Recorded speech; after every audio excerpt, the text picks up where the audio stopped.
honey, we'll lay back down. It's the middle of the night.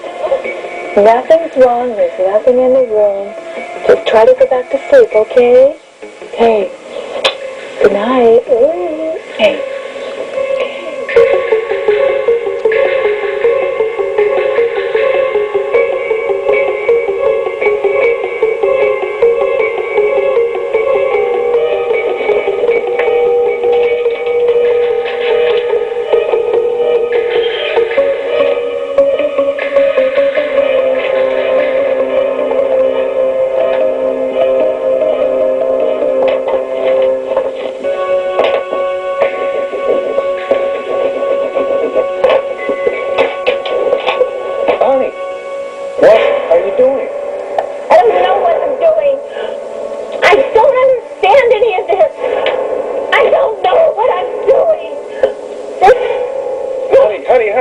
It's okay. It's okay. It's not okay.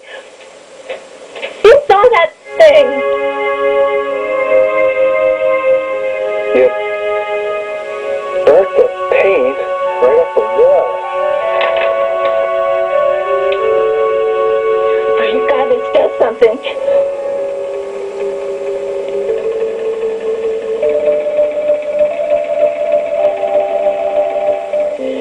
As she was describing the story to me, I remember that night because I've never heard him scream so loudly, and I got up, I went in to check on him, and he was just kind of, at that point, just moaning and tossing and turning, and I just pulled the covers back up, and he rolled back over and went to sleep.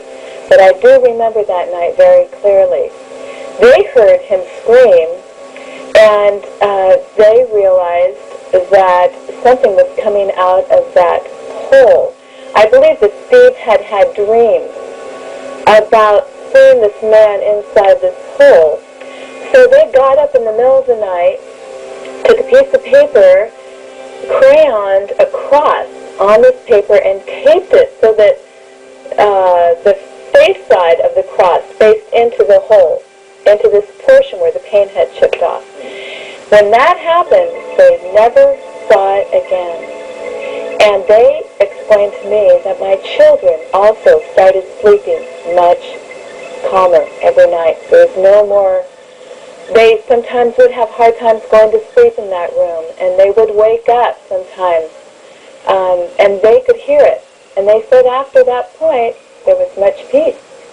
Unfortunately, what's happening is, in the rise and the curiosity and the lure of knowledge and power, people are just scrambling to fill the void of a spiritual vacuum that really doesn't exist. And so consequently, looking for some spiritual reality, the New Age is offering a tremendous, seemingly, banquet here for people. Boy, you can have spirituality and you can also have materialism.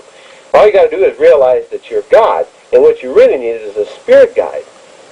And what a gullible public that we have today. Just change the name and suddenly it's palatable. Nobody particularly wants to have a demon, and nobody would probably knowingly go out and seek a channeler. Seek a medium or a spiritist, all of which in the Old Testament were to be stoned to death. So let's just change their name. Let's not call them a medium. Let's not call them a spiritist or something. Let's just call them a channeler. Let's not call that demon a demon. Let's call it a spirit guide. And suddenly, a gullible public says, I want that. I said, it's the same thing. Changing the name did not change the function. There have been visual manifestations of demons recorded on a few occasions, but normally this would be, I believe, in the case of deception. Not so much to scare you, but to mislead you. In fact, we're told in 2 Corinthians chapter 11, verses 13 and 14, that one of Satan's tactics is to assume the form of an angel of light.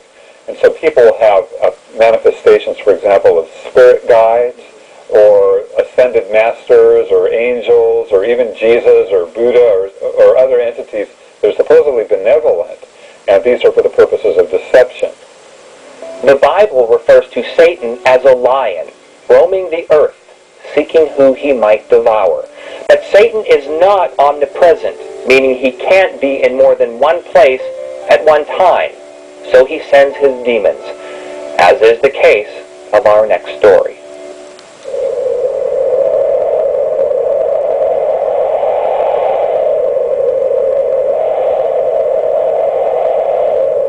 Well, it was a number of years ago, and I had been going up to a center to learn some holistic health practices.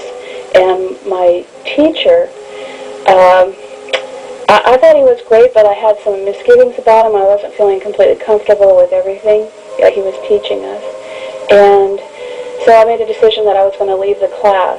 And I went to him and I told him that I wasn't going to continue. And while I was talking with him, his natural face disappeared, and instead I saw a huge red, frightening face, kind of scaly skin, a large nose and bulging eyes, and it was terrifying looking. I think it was a demon.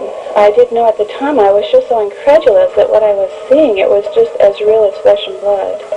And I was fearful and just shocked. In about 10 seconds or so, his natural face appeared. The face continued to speak to me, and I just ended the conversation quickly.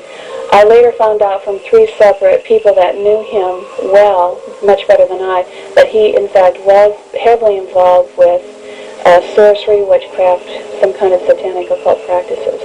So I had it confirmed from 3 separate sources. He's very involved with what I now know to be demonic.